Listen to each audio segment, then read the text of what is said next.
যেদিন আমার দিদিমা মারা যায় সেদিন আমি প্রচণ্ড কষ্ট পেয়েছিলাম, এত কষ্ট পেয়েছিলাম যে বলে বোঝাতে পারবো না তোমাদেরকে। শুধুমাত্র আমার কুটুসটা খুব ছোট ছিল, তাই আমি তাকে দেখতে যেতে পারিনি যদিও। তো যাই হোক, তার তেনার শ্রাদ্ধে আমি গেছিলাম। তো আজকে হচ্ছে তেনার বাৎসরিক কাজ।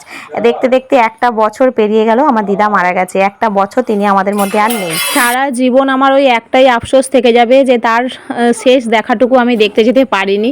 কারণ সত্যি কথা বলতে আমার কুটুসের বয়স 2 বছর, তো আর আমার দিদিমা যখন মারা যায় তখন আমার কুটুসের বয়স 1 বছর। একেবারেই ছোট, তো ওকে রেখে তো ওইভাবে যাওয়া যায় না, আর ওকে নিয়েও তো ওইভাবে শ্মশানে দেওয়া যায় না, তাই আমি আর যেতে পারিনি। তো সেটা আমার দুর্ভাগ্য। তো যাই হোক, আজকে ওনার বাৎসরিক কাজ একটা বছর পর। তো শ্রাদ্ধে গেছিলাম সেই মামার বাড়িতে, আর এই যাচ্ছি 1 বছর পর আবার বাৎসরিকে। তো আমরা সবাই বেরিয়ে গেছি, আমার বর, আমার শাশুড়ি মা, আমি আর আমার ছেলে। তো আমার শ্বশুরমশাই সত্যি কথা বলতে উনি কোথাও যান না, তাই সকালবেলা রান্নাবান্না করা হয়েছে। শ্বশুরমশাই খেয়ে কাজে চলে গেছেন, তো তিনি অফিস বেরোনোর পর আমরা নিজেদের কাজবাজ গুছিয়ে আর এই যে বেরিয়েছি আমরা। এখন পেয়ে গেছি ট্রেন, আমরা ট্রেনে উঠেছি। আর আজকে বেরোতে ইচ্ছা করেই দেরি করেছি, তার কারণ অনেকগুলো লোককে নিমন্ত্রণ করেছে, তো তারা খাওয়া দাওয়া সব সারুক, তারপরেই আমরা ফাঁকাই যাবো। তো সেই কারণে আজকে বেরোতে প্রায় 2টো হয়েছে দুপুর। তো তারপরেই আমরা বেরিয়েছি। তো এখন বাজে প্রায় 2:30 মতো, আর আমরা এখন ট্রেন থেকে নেমেও গেছি। আমরা যাব শিশু মঙ্গল হসপিটালের কাছে।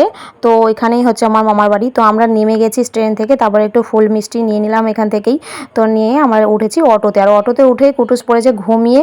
তো অনেক দুপুরে বেরিয়েছো, তো এই সময়টাই ওর ওরকম ঘুমের সময়, কারণ ঠিক এখন বাজে ওই 2:45 মতো, তাই ও ঘুমিয়ে পড়েছে। তো এই ঘুমন্ত অবস্থাতেই ওকে নিয়ে মামার বাড়িতে যখন পৌঁছেছি তখনই ও উঠে পড়েছিল।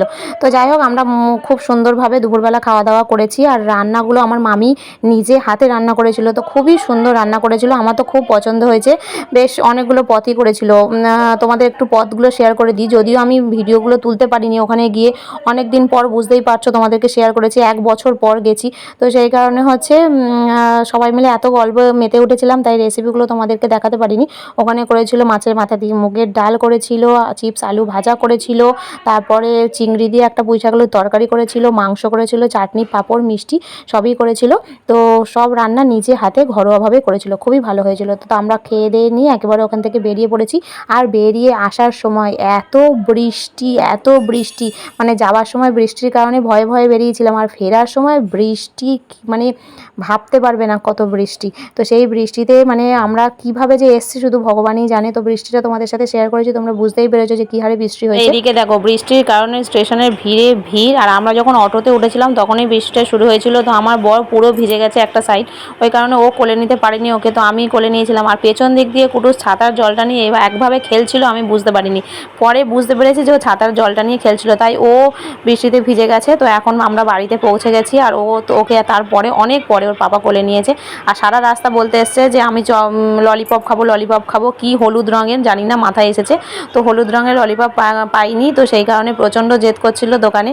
তো অনেক বুঝি একটা লাল কালারের ললিপপ, হলুদ ওপরে স্টিকার ছিল, তো সেটা দিয়ে বুঝি ওকে এই ললিপপটা দেওয়া হয়েছে। এরপর অনেক ঝড় ঝাপটা বৃষ্টি মাথায় নিয়ে শেষমেশ বাড়িতে ফিরেছি। তো বৃষ্টি মাথায় নিয়ে এসেছি বলে একটু স্নান টান করে রেডি হয়ে নিয়েছিলাম, তো নিয়ে একেবারে চলে এসেছি বিছানা। আর এদিকে আর একটা বিপদ এসে ঘাড়ে পড়েছে। হঠাৎ আমি দেখো অনেক দিন পর সোনার বাউটিটা পরে গেছি, আর হঠাৎ এসে দেখি কি আমার হাতটা এইভাবে ফুটো টাইপের হয়ে গেছে একটা জায়গায়, আর কি জ্বলছে জানি না কি হয়েছে। তো এখানে একটু বোরোলিন গরম করে দিয়েছি, তো দেখা যাক কালকের পরিস্থিতিটা কি হয়। তো চলো, আজকের ভিডিওটা এই পর্যন্তই। অনেকটা জার্নি, তারপরে বৃষ্টি, তারপরে যে এই হাতের অবস্থা, সত্যি শরীরটা অনেকটি ক্লান্ত লাগছে। এবার আমরা সবাই শুয়ে পড়বো। তো ভিডিওটি ভালো লাগলে অবশ্যই লাইক কমেন্ট শেয়ার করে দিও, আর দেখা হচ্ছে নেক্সট ভিডিওতে। ততক্ষণের জন্য সবাই ভালো থেকো, সুস্থ থেকো। তো চলো, টাটা।